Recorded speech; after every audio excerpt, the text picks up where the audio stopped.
Ce podcast vous est présenté par Sendwave, l'application révolutionnaire pour envoyer de l'argent rapidement, en toute sécurité et à moindre coût. Avec Sendwave, envoyez de l'argent facilement vers le Maroc, le Cameroun, la Tunisie, Madagascar, la République démocratique du Congo, le Sénégal, la Côte d'Ivoire et le Mali. Sendwave, ici, là-bas, avec vous. Riyad Mahrez très fort. Riyad Mahrez, la tête d'Aboubacar. Oh la main de Sheker dur. Mohamed Salah, c'est lui qui vous effraie le plus. Et je suis pas fou, il a sifflé la fin du match là. Incroyable, j'ai jamais vu ça. Bienvenue dans Can Stories, le podcast des passionnés du football africain et de sa plus belle compétition, la Coupe d'Afrique des Nations. Du 21 décembre 2025 au 18 janvier 2026, beIN Sport vous fera vivre en intégralité cette édition marocaine qui s'annonce grandiose. Pour entrer dans l'ambiance, nous vous présentons les 24 équipes en lice, leurs surnoms, leur histoire, leur parcours, ainsi que le joueur à suivre. Dans cet épisode, direction le Soudan, vaste pays traversé par le Nil, berceau des premières civilisations. Mais au fait, comment surnomme-t-on cette équipe ? Le faucon a toujours occupé une place centrale dans la culture arabe et africaine. Symbole de noblesse, de courage et de liberté, il est souvent associé aux guerriers et aux nomades du désert. Le Soudan, vaste territoire traversé par le Nil et bordé par les dunes, a trouvé dans cet oiseau son emblème le plus naturel. Le surnom complet, Sokor al-Jaydian, fait référence à Djeddian, un ancien quartier de Khartoum, la capitale du pays. Le faucon, capable de voir très loin et de fondre sur sa proie avec précision, symbolise aussi la vigilance et la clairvoyance. Dans les contes soudanais, il est le messager des rois, celui qui relie la terre au ciel.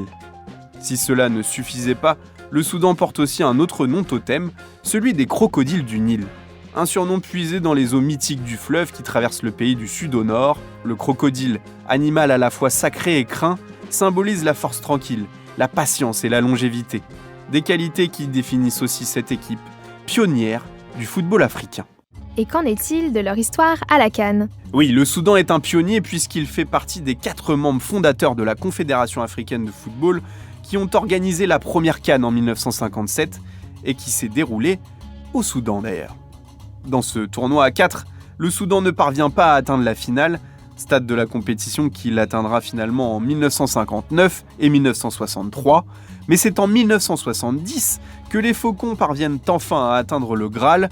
Pour cette 7e édition, le Soudan est de nouveau hôte, mais la CAN n'a désormais plus rien à voir avec le tournoi presque régional de 1957. La compétition continentale a acquis ses lettres de noblesse et les candidats à la participation se bousculent au portillon. Le Soudan se ferait laborieusement un chemin vers la finale, en l'emportant en demi après prolongation contre l'Égypte. L'autre finaliste est le Ghana, pour la 4e fois consécutive. En finale, dans un stade de Khartoum à qui, à leur cause, les locaux marquent un but dans le premier quart d'heure par Mohamed El Issed, déjà double buteur en demi-finale. Les Black Stars ne parviendront jamais à fracturer le verrou soudanais derrière, et le Soudan devient ainsi le dernier des fondateurs de la compétition à inscrire son nom au palmarès. Depuis, l'histoire des Faucons s'est compliquée. À partir de 1976, le Soudan connaît une longue traversée du désert jusqu'en 2008. La faute en grande partie à une guerre civile qui ravage encore le pays aujourd'hui. Et l'attente de 32 ans sera suivie d'une élimination au premier tour, comme en 2021, lors de la dernière participation soudanaise. Le dernier éclat étant un quart de finale arraché lors de la CAN 2012. Et maintenant, dans quelles conditions cette sélection se présente-t-elle au tournoi ? Et quel va être son programme ? Sous la houlette du technicien ghanéen Kwesi Appiah, le Soudan a vécu une campagne qualificative remplie de rebondissements, marquée par une lourde défaite 4-0 contre le Niger. Mais les Faucons de Djeddian avaient auparavant réalisé un exploit en infligeant une défaite 2-0 au Ghana qui a directement conduit à l'élimination des Black Stars, une première depuis 20 ans. Le Soudan termine finalement 2e derrière l'Angola et se qualifie pour la phase finale de la CAN pour la première fois depuis 2021. Pour le pays ravagé par les conflits, cette qualification fut un rare moment de joie nationale observé dans les rues, à Khartoum et ailleurs. Pour espérer poursuivre autant que faire se peut la fête au Maroc, le Soudan fera figure d'outsider du groupe E, au sein duquel il affrontera d'entrée le favori algérien le 24 décembre, puis la Guinée équatoriale le 28, avant de terminer contre le Burkina Faso le 31. Et alors, quel joueur faudra-t-il suivre de près dans cette équipe ? Abdelrahman Koukou est le symbole d'un pays déchiré par une guerre civile féroce. Avant même sa naissance, ses parents décident de quitter le pays Coucou est donc né au Caire, en Égypte. À 6 ans, alors qu'il n'a encore jamais connu son pays d'origine, le futur défenseur s'envole avec sa famille pour l'Australie. C'est là-bas, au pays du rugby, qu'il apprend à jouer au soccer, dans la banlieue de Sydney. Son voyage initiatique est loin d'être terminé, puisqu'il poursuit ses études aux États-Unis, à l'université de Florida State, avant un début de carrière professionnelle où il retourne en Australie. Abderrahmane Coucou revient enfin à ses racines et signe à Al Merrikh, l'un des grands clubs du championnat soudanais. Au même moment, il est convoqué pour la première fois en équipe nationale et est depuis un titulaire indiscutable. Mon père était ravi quand j'étais petit, je jouais dans les équipes de jeunes australiennes, mais il me disait toujours, en plaisantant, « Tu joueras pour le Soudan un jour ». Maintenant, c'est une réalité, expliquait-il récemment au Guardian. Abderrahmane Coucou a désormais un dernier rêve, celui de pouvoir rejouer avec les Faucons de Gédiane dans son propre pays. Actuellement, la sélection voyage entre la Libye et la Mauritanie pour jouer ses matchs à domicile.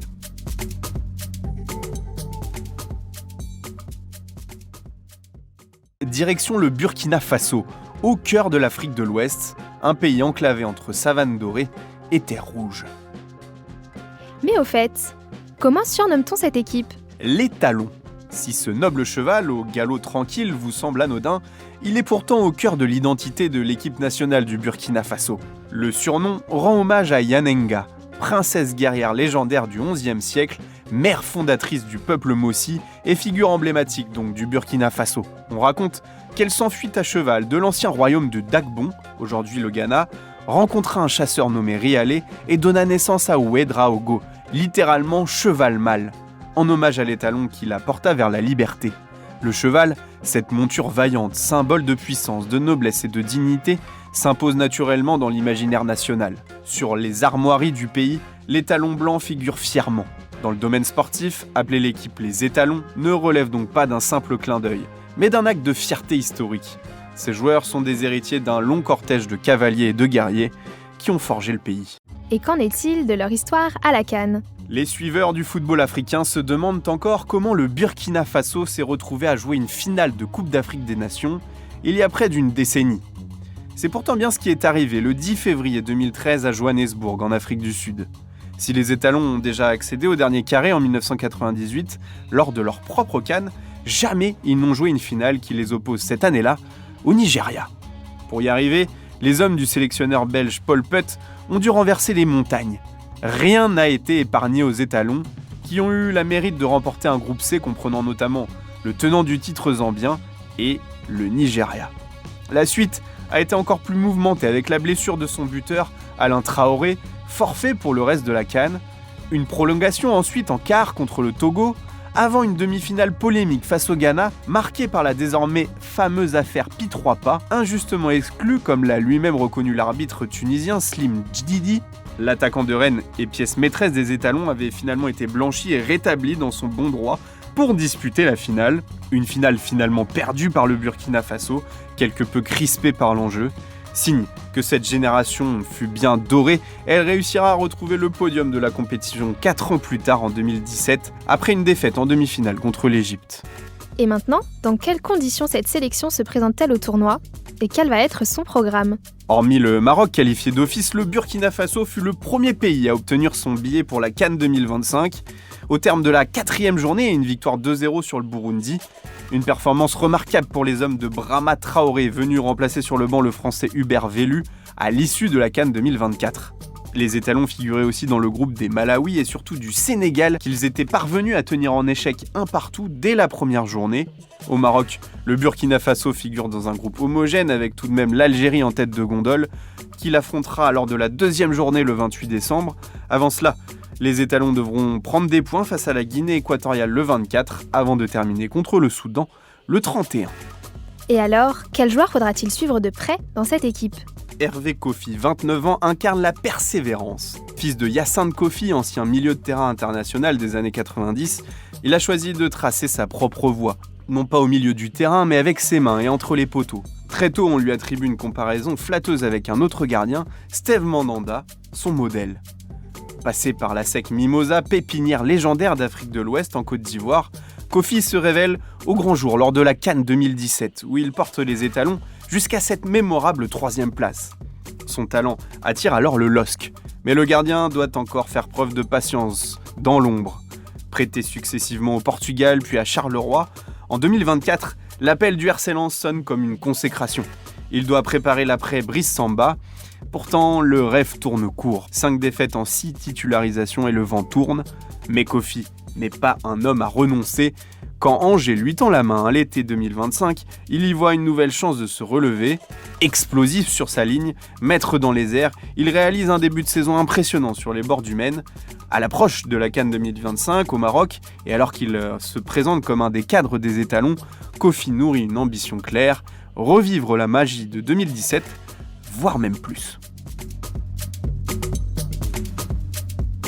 Cap sur la côte ouest du continent, entre jungle tropicale et rivage du golfe de Guinée, la Guinée équatoriale. Mais au fait, comment surnomme-t-on cette équipe ? Son nom claque comme un orage tropical, le Nzalang national, littéralement la foudre nationale. En Guinée équatoriale, le tonnerre est autant une force redoutée que respectée. Il symbolise la puissance des ancêtres et la colère des dieux. Dans les traditions Fang, on dit qu'il annonce la justice ou la renaissance après la pluie. Ce mot choisi pour représenter la nation rappelle aussi la vigueur du climat équatorial, brutal, imprévisible, mais vital. En adoptant la foudre nationale comme emblème, la Guinée équatoriale s'est donné une image d'énergie pure, d'une sélection qui frappe vite, fort et qui renaît sans cesse malgré les tempêtes de son histoire. Et qu'en est-il de leur histoire à la CAN ? Car oui, jusqu'à présent, dès que la Guinée équatoriale a disputé les phases finales de la Coupe d'Afrique des Nations, elle a franchi avec brio l'étape de la phase de groupe. Il faut dire que le Nzalang n'a participé pour le moment qu'à 4 éditions dans son histoire, dont 2 sur son propre territoire. Lors de sa première participation en 2012, une édition co-organisée avec le Gabon, le Nzalang national a marqué les esprits en atteignant les quarts de finale, une prouesse remarquable pour une équipe novice sur la scène africaine. 3 ans plus tard, en 2015, alors qu'elle accueille cette fois-ci seule la compétition, la Guinée équatoriale a dépassé toutes les attentes en se qualifiant pour le dernier carré. Elle s'incline face au Ghana, avant de manquer la médaille de bronze au tir au but contre la RD Congo. Cette épopée a marqué un jalon important dans l'histoire footballistique du pays, consolidant son statut d'outsider redoutable. Depuis, le Nzalang a dépassé 2 fois la phase de poule avec notamment un quart de finale en 2021. Et maintenant, dans quelles conditions cette sélection se présente-t-elle au tournoi ? Et quel va être son programme ? C'est un imbroglio comme les sélections africaines savent si bien nous le réserver. La Guinée équatoriale affiche un état des lieux chaotique à quelques semaines de la CAN 2025. Le sélectionneur Juan Micha Obiang, 50 ans, avait été suspendu début octobre 2025 après que l'équipe a refusé de s'envoler vers le Malawi pour un match de qualification à la Coupe du Monde, dénonçant des conditions de voyage jugées scandaleuses. Ce refus a entraîné l'annulation du match, la perte de 3 points et une amende pour l'État. Pourtant, quelques semaines plus tard, après un sommet au plus haut niveau entre gouvernement et fédération, Micha a été rétabli dans ses fonctions, avec mission de reconstruire le dialogue à quelques semaines de la CAN au Maroc. Et pour se qualifier, la Guinée équatoriale a d'ailleurs dû aussi serrer les dents et faire preuve de constance pour se qualifier dans un groupe constitué de l'Algérie, largement au-dessus, du Togo et du Libéria, que le Nzalang a finalement su dominer. Dans le groupe E au Maroc, la Guinée équatoriale retrouvera une nouvelle fois l'Algérie qu'elle affrontera lors de son dernier match le 31 décembre. Avant cela, le Nzalang devra récolter des points contre le Burkina Faso le 24 et le Soudan le 28 décembre. Et alors, quel joueur faudra-t-il suivre de près dans cette équipe ? Il avait été étincelant durant la dernière Coupe d'Afrique des Nations, décrochant le titre de meilleur buteur du tournoi avec ses 5 buts au compteur. Emilio Nsue est l'avant-centre historique et figure emblématique du football équato-guinéen. Une sélection qu'il n'aurait sûrement jamais dû connaître. Né aux Baléares et formé à Majorque où il a joué 4 saisons en Liga, avant de rejoindre l'Angleterre à Middlesbrough et Birmingham, Nsue a longtemps été considéré comme un grand espoir espagnol. Il évolue dans toutes les sélections jeunes de la Roja, remporte plusieurs euros, jusqu'au jour où il décide de revêtir le maillot du pays d'origine de son père, la Guinée équatoriale. Petit problème, pendant 11 ans, il va porter le maillot du Nzalang national illégalement. En 2024, la FIFA enquête dévoile que Nsue a déjà joué 26 matchs avec les équipes de jeunes d'Espagne avant d'obtenir sa nationalité équato-guinéenne en 2013. Conséquence, l'instance internationale décide de le suspendre pour une durée de 6 mois. Cette suspension est désormais terminée, marquant la rédemption pour Nsue à 36 ans, au crépuscule de sa carrière.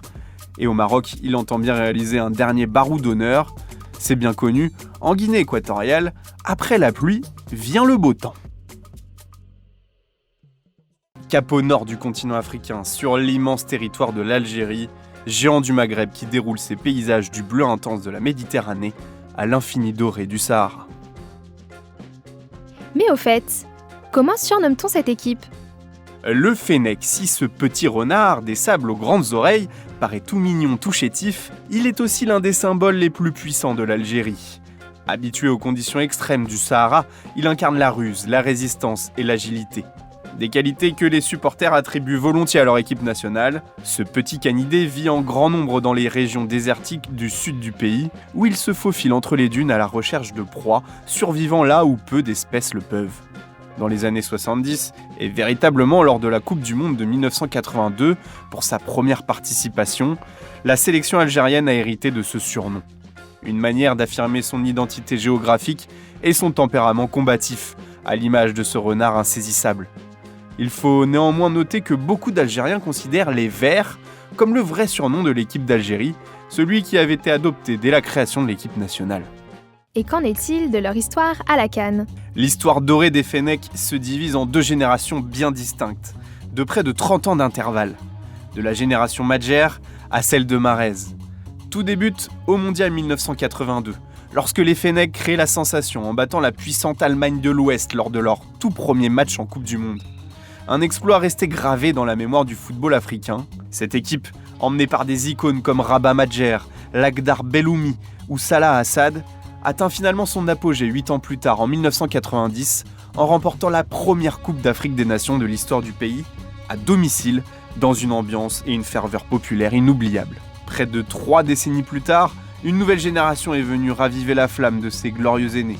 En 2019, sous la houlette de Djamel Belmadi, l'Algérie écrit une nouvelle page dorée de son histoire en remportant la CAN en Égypte, portée par un collectif soudé et un capitaine d'exception, Riyad Mahrez. Auteur d'un coup franc décisif à la 95e minute de jeu en demi-finale face au Nigeria, resté dans toutes les mémoires. Le parcours est exemplaire, invaincu du premier match jusqu'à la finale, où les Verts s'imposent face au Sénégal. Depuis, les Fennecs restent sur 2 échecs dès le premier tour et espèrent bien retrouver les sommets chez le voisin marocain. Et maintenant, dans quelles conditions cette sélection se présente-t-elle au tournoi ? Et quel va être son programme ? Le nouveau sélectionneur des Fennecs, Vladimir Petkovic, avait la lourde tâche de remplacer Djamel Belmadi, arrivé à la fin d'un cycle qui avait débuté par une CAN gagnée. Et pour le moment, c'est un sans faute pour le technicien bosnien qui est parvenu à qualifier les Verts au Mondial 2026 pour la première fois depuis 2014. En plus de s'être qualifié sans encombre donc pour la CAN un an plus tôt. L'Algérie est sortie invaincue de son groupe composé de la Guinée équatoriale, du Libéria et du Togo. Au Maroc, les Fennecs s'affichent comme les immenses favoris de leur groupe E. Les coéquipiers d'Amine Gouiri, meilleur buteur des qualifications, entameront leur CAN face au Soudan le 24 décembre. Place ensuite au Burkina Faso le 28, avant de conclure par la Guinée équatoriale le 31 décembre. Et alors, quel joueur faudra-t-il suivre de près dans cette équipe ? Quand on s'appelle Zidane, difficile d'échapper à l'héritage. Fils de Zinedine, légende éternelle des Bleus et icône du football mondial, Lucas Zidane a choisi de tracer sa propre voie, loin de la comparaison et des projecteurs paternels. En décidant de rejoindre la sélection algérienne en octobre 2025, le gardien formé au Real Madrid a provoqué un véritable séisme en Algérie, et même au sein du football africain. Un choix symbolique salué comme un acte d'amour envers ses origines et une fierté pour tout un peuple. En rejoignant les Fennecs, Lucas apporte une touche de modernité et de calme dans les cages, avec un jeu au pied sûr et une grande sérénité sous pression qui impressionne lorsqu'il évolue avec Grenade en Liga dos espagnole. L'Algérie, en quête de stabilité à ce poste depuis la retraite de Raïs Mboli, rêve d'en faire son numéro 1 pour la CAN 2025 au Maroc. Et si presque 30 ans après la gloire de son père sous le maillot bleu, un autre Zidane venait écrire sa légende sous le maillot vert.